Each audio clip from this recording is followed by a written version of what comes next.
for joining us today. Whenever you're watching this, we were just talking about how we record this, and then you never know when it airs. You might watch it at lunch, you might watch it at breakfast, you might be an insomniac watching this at 2 a.m. Welcome to Wednesday night sessions. We debut them on Wednesday nights, thus the name. I'm very excited for today's episode. Joining us is Diane Seuss. I'm excited for several reasons. One, her poetry is amazing. I love her work. Two, she's also a Michigander. On our show, longtime viewers will know that we do try to focus on Michigan when we can, although we'd love to bring in people from other places. And I didn't mention this to you, Diane, before we started officially recording. But when I heard that Diane won the Pulitzer for Poetry for Frank Sonnets, I was absolutely thrilled because I love her writing. Like, that's a great choice. Half a second later, my brain went straight to, we got a Michigander Pulitzer. Like, I was just cheering for the state, you know, like, it's so cool. So I'm excited for various reasons. Joining us today is Diane Seuss, poet, professor at Kalamazoo College, and she's going to give us a reading today. So Diane, I will throw it over to you. Thank you. And thanks so much for inviting me, and hi to the listeners, and a special shout out to those in Michigan. Okay, I'm going to read for about 10 minutes, and I think I'll read a few poems from Frank Sonnets. So these are sonnets in the loosest sense of the word, but they are sonnets. They're 14 lines, and sometimes there's rhyme, but not regular rhyme. And I've chosen some that I thought might sort of speak for themselves, since we have a short amount of time. This book, Frank Sonnets, is really a memoir in sonnets. People told me, you should write a memoir, which is always code for, wow, your life is really, it came to me that rather than writing memoir in prose, I could write a memoir in poems and in sonnets. So here we go. You'll recognize some Michigan here. The problem with sweetness is death. The problem with everything is death. There really is no other problem if you factor everything down, which I was no good at when studying fractions. They were always using pi as their example. Rather than thinking about factoring things down, I wondered what kind of pie. And here I am, broke, barely able to count to 14. When people talk about math, they say, you'll need it to balance your checkbook. What is a checkbook? And what indeed is balance? Speaking of sweetness, for a time I worked in a fudge shop on an island. After a week, the smell of sweetness made me heave, not to mention the smell of horses. It was an island without cars, shit everywhere. When I quit, the owner slapped me. She did too. Sometimes I can't feel it, what some call beauty. I can see it, I swear, the conifers and fat bees, ferns like church fans. And then the sea, its flatness, as if pressed by stones like witches were. The dark sand ridged by tides, strewn with body parts, claws, the stranded mesoglea of the moon jellyfish. Transparent blob, brainless, enlightened in its clarity. I stand there, I walk the shore at low tide, the sky fearless, not open to me, just open. There it is. The wind, cold surfs boom, drowning out thought. I can photograph it. I can name it. Beautiful. But feel it? I don't know. I don't know that I am feeling it. When I drown in it, maybe then.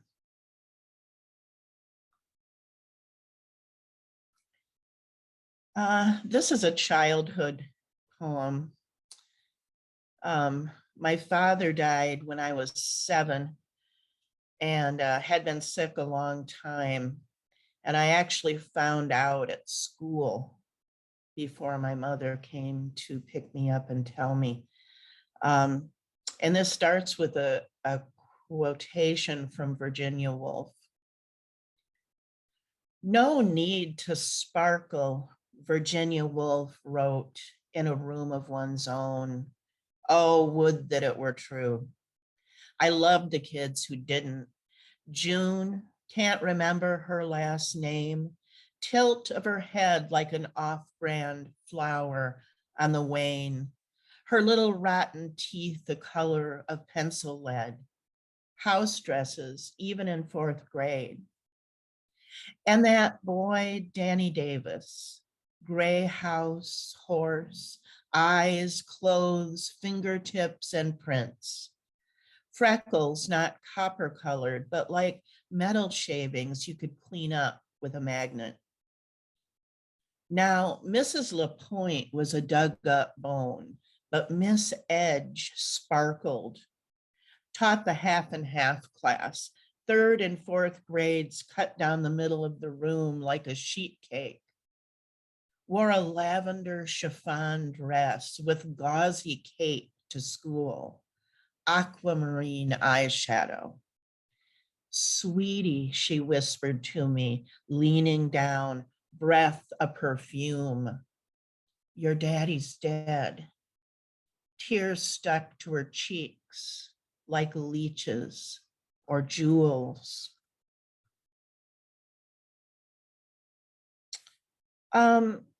And I'm just going to read a couple of shorter poems from my next collection, which comes out in exactly a year, and it's called Modern Poetry, audaciously enough. And this is the first poem in that collection. It's a short one, and you'll hear the music. It's called Little Fugue State. And so it's kind of referencing the musical fugue and then the fugue state of being sort of out of it.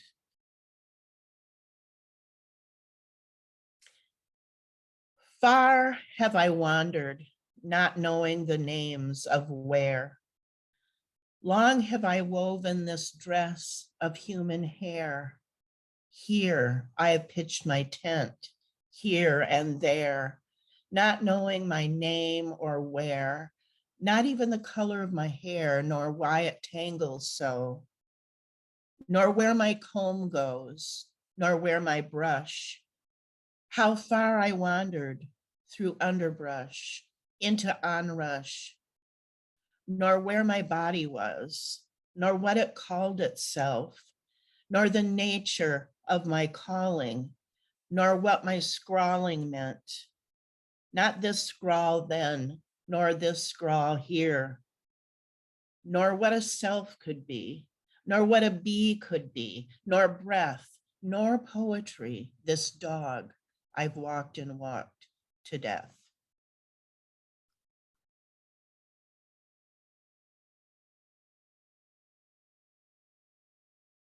This is the second poem in that collection. It's another shorty. Most of the poems in modern poetry are longer. I made myself take on that challenge after writing sonnets for a few years. But this is called Curl.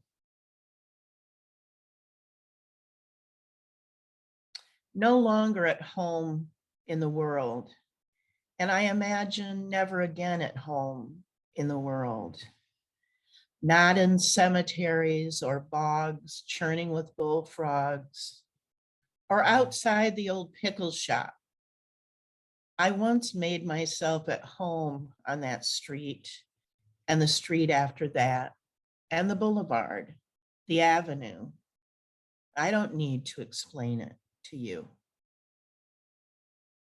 It seems wrong to curl now within the confines of a poem. You can't hide from what you made inside what you made, or so I'm told. And let's see if I can find one more shorty to fill out our little time here.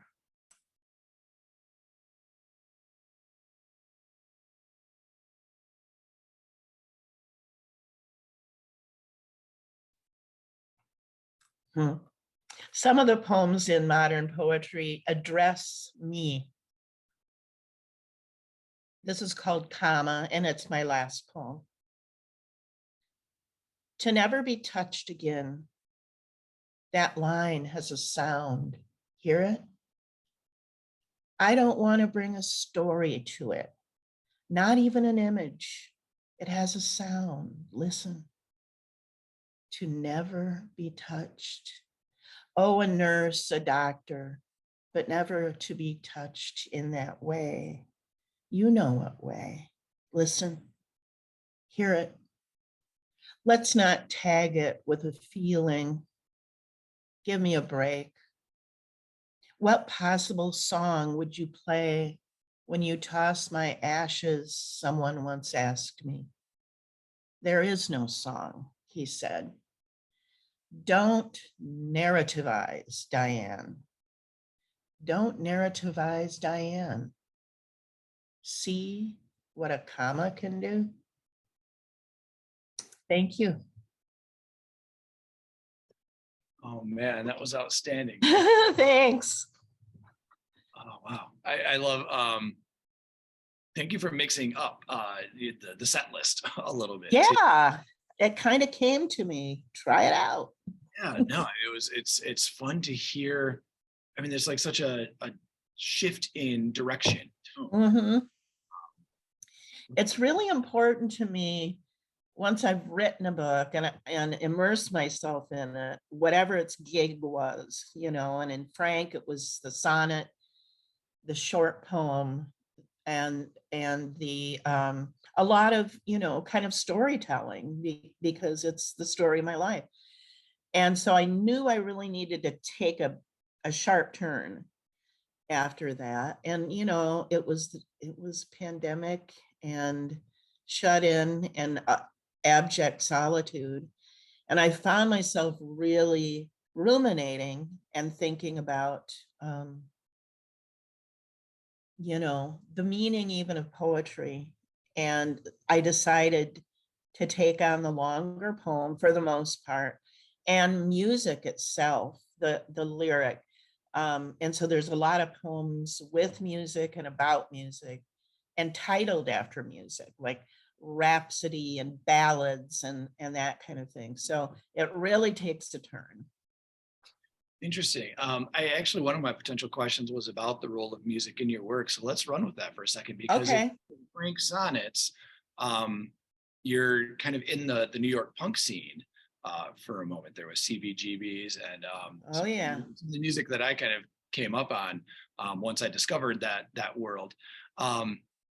And then you just read us one with kind of the fugue as a central element. So I guess just kind of expand on that, if you would. Like, what role does music play both in the content of your work, but also I'm always fascinated in the behind the scenes side of writing craft? Like, do you listen to music while you work, or can those two worlds not intersect?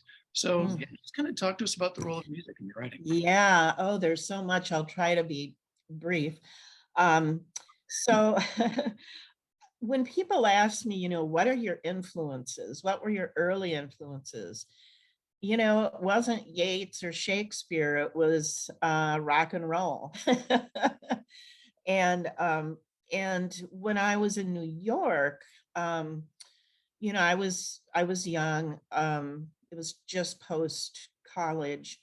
And, you know, it was Patti Smith and the B-52s and the Clash, and you know, Lou Reed was around, and you know, it was that kind of music.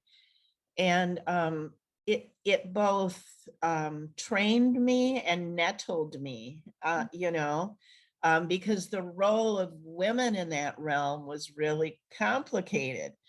And in a lot of ways, I was sort of invisible in that world, but that invisibility gave me a chance to just absorb, right?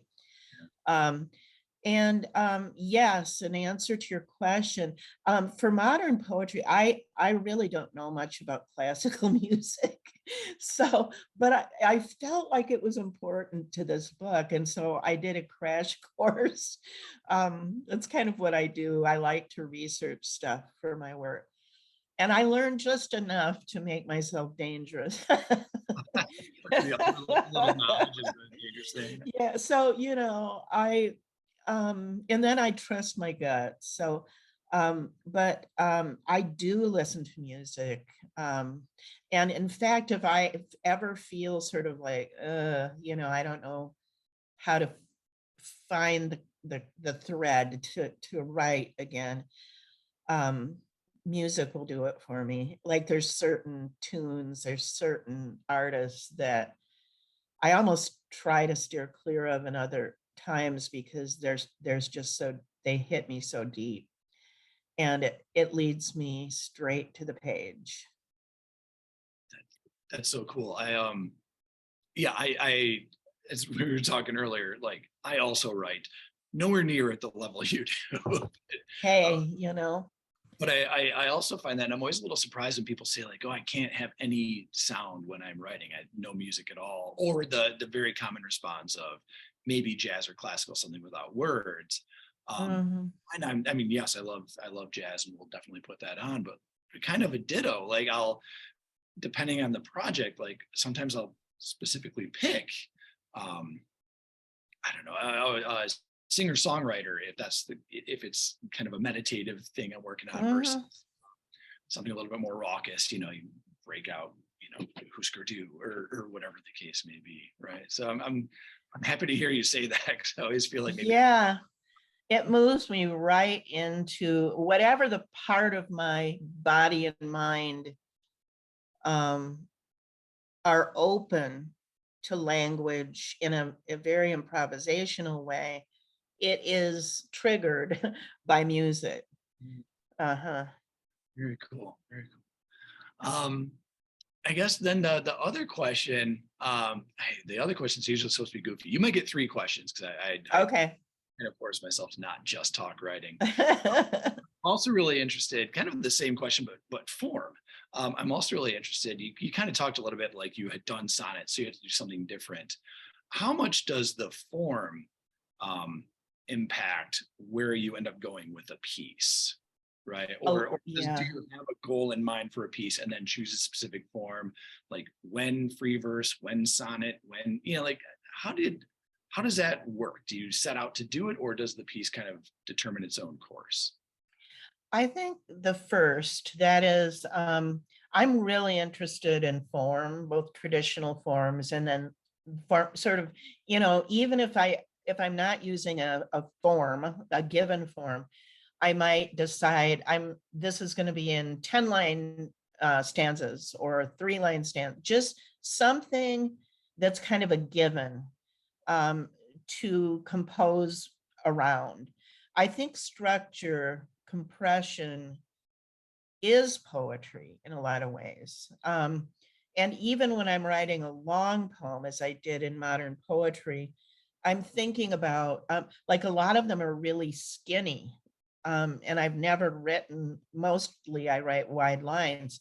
And so what'll happen if I write really skinny? It shifts the diction, it shifts my thinking. Um, so almost always I'm thinking about line length, and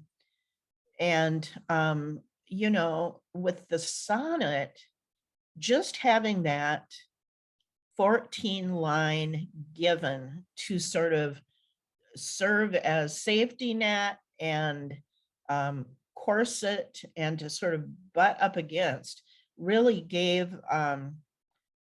me the intensity and compression that I needed to write an expansive life. And one thing that I love about the sonnet is that within that little package, you can take so many leaps, you can cover so much ground. I mean, you can go from, A to Z within just such a small space. And so, there's a beauty to the design of the sonnet that the thing, where you kind of lay out a thought or an idea or a narrative, and then the second part, you're kind of, however, maybe the turn, and then the couplet kind of coming in to crystallize and concentrate what happened above. It's just such a beautiful design, not to mention in, the early sonnets, the rhyme and meter. And so I urge people who are writers to really practice playing with form and with traditional forms and with homemade forms. It helps a lot. It's like if you say to a kid, write a poem about nature, nothing's going to happen, man. But if you say, write a poem about a tree that you have played near and that you think is magic, and tell me everything about the tree, those givens spur creativity and imagination, and it works for adults too. Yeah, absolutely. I am really into haiku for the last couple of years. I kind of got back into haiku way Love back. them, man. I was a student at University of Michigan, probably a class with Walter Clark. We had just one of those intro to poetry collections, and the section on haiku grabbed me from the get-go. And I was also Gary Snyder's kind of the poet who got me into poetry. Like, he was assigned in college, so like the whole I mentioned I'm from a farm, right? Anything that's kind of got that concrete outdoorsy has to hook me, and I love that about the haikus. Like, you're not going to get a more compressed form, but the list of requirements and just that small. Like, you have to get a season, you have to get an image, it must be natural, and then that third line, twist the knife somehow. There's always a leap, a surprise in that third line, which is so cool. I hit kind of a brick wall. Geez, is this like a year ago now? I guess, I don't know. I couldn't write it. I should do it again because I have not been able to write poems lately. And I just forced myself to do kind of like a haiku a day as almost a journal activity. Connected them to photos. Like, I'd snap a photo, write a haiku that goes with it, and then I ended up realizing I put them together. Like, I have a couple of poems that are just like haiku stanzas, and it was an interesting way to kind of not just kick me out of a rut, but then I also realized that there was a there, Yeah. Like, I had a lot of fun with it. So yes, good. Well, try some sonnets. I bet you'd dig it. I bet it would work for you. In my book, Still Life with Two Dead Peacocks and a Girl, there's a section of sonnet length poems that are all after still life paintings. But the secret is that every line is 17 syllables. I did not notice. Yeah, and so and that's what Allen Ginsberg called the American sentence. So he said the haiku 575 didn't really work for American diction, and so he said he renamed it the American sentence, and it's a 17 syllable sentence. And so I kind of borrowed that, and all the lines in those sonnets are 17. So try that.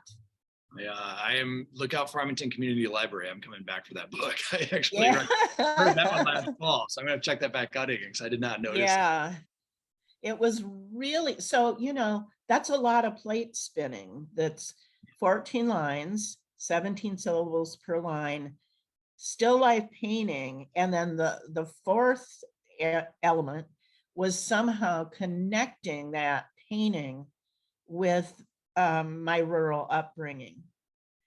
So that's 4 givens, but you know what? It worked. So the more structure, the more have to, I think, the more you access imagination. Yeah, I mean, it's the human way, really. You box our minds in, and our mind is then going to try to find a way out. Yes.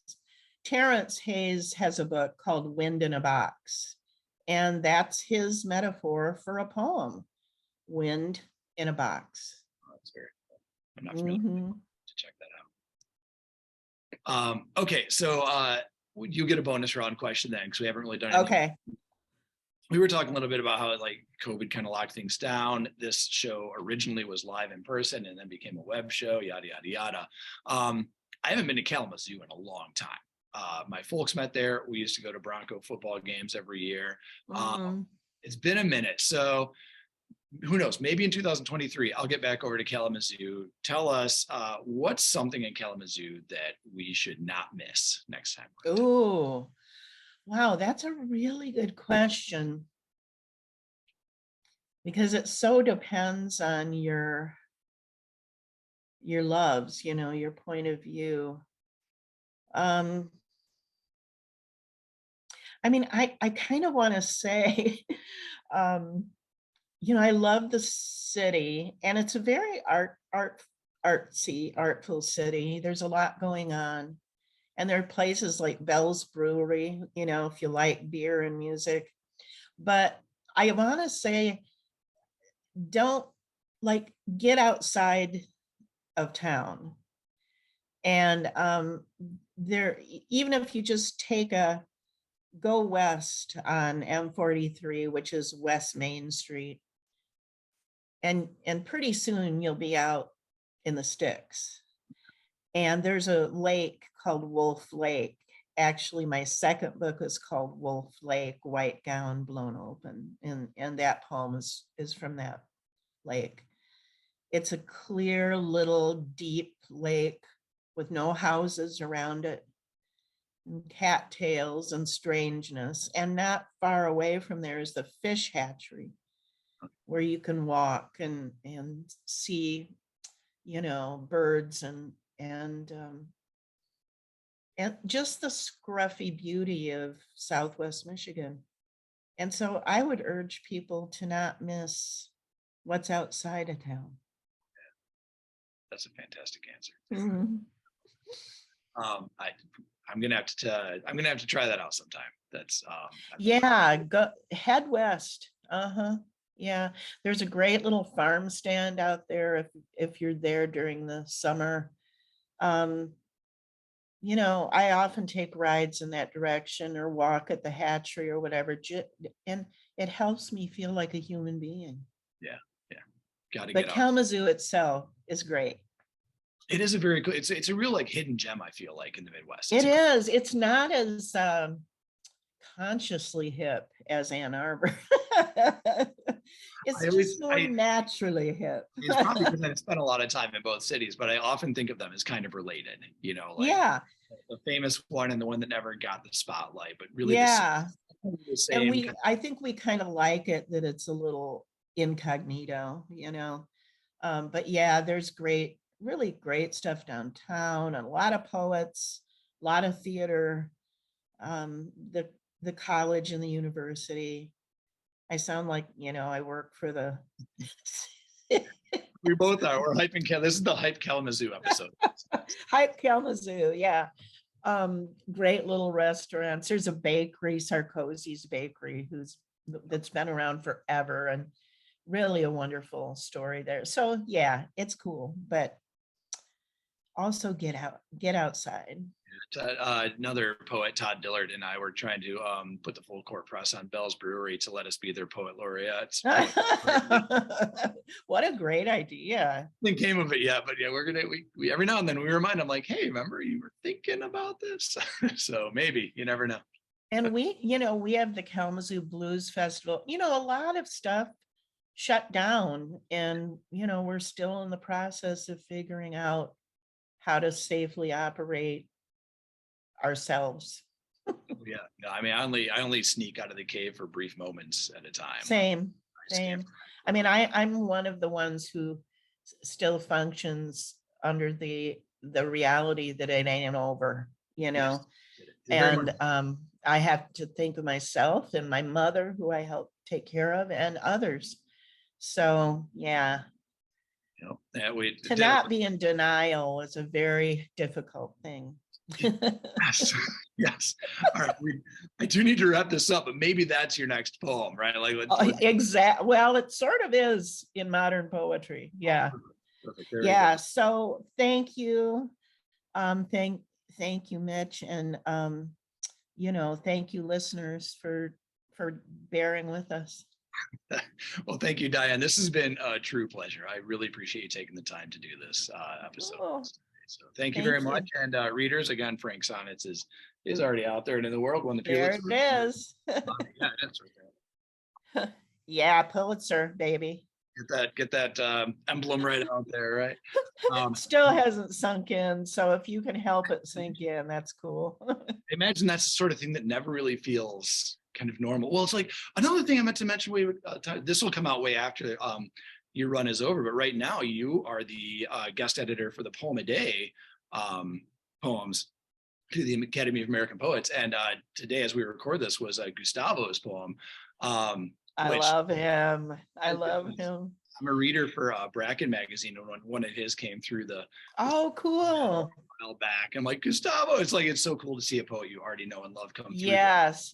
I've tried to choose people who are really great, who may not get as much attention as they deserve.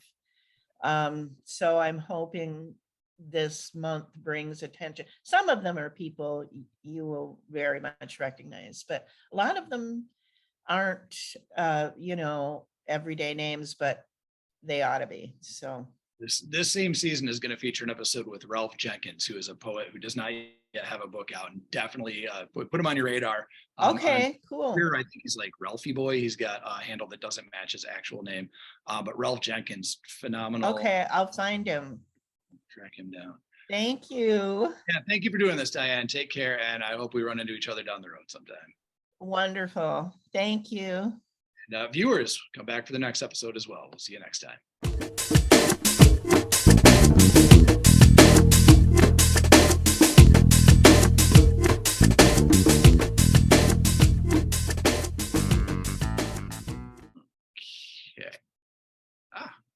And had a very Michigan focus. We're talking about a lot of good Michigan stuff here. But then, COVID hits, yada, yada, yada. So we've decided to leave it as a web show, which is great because then it makes it a lot easier to get people like you on because you don't have to live in Farmington. But I especially love to get, Michigan or expat Michiganders, which there's a lot of expat Michigander writers out there. I think I'm the only Pulitzer winner for poetry from Michigan who stayed in Michigan. Roethke and Philip Levine got Pulitzers, but they were long gone. Yeah. They were expats. Yeah. So I'm it, I think. Wow. I stayed, honey. I stayed. That's fantastic. I love those writers, but I think that puts you in first place. Like I'm a hometown guy. I never left either. Yeah, I mean, I kind of like that part of it. I love those two. Roethke especially is kind of, he had a huge influence on me. So, but I stayed, Roethke. I stayed. in your face. That's it. In your face is mean. We need a nice way to say in your face for people that you like. Yes. Philip Levine is really influential. I mean, I'm lucky I got to see him speak down at the Detroit Institute of the Arts not that long before he passed. So I kind of caught him on his last tour, so to speak, which was really cool. But so we need a nice way to say in your face to people that we love like that. Yeah. How about there you go? That sounds Michiganish. It does.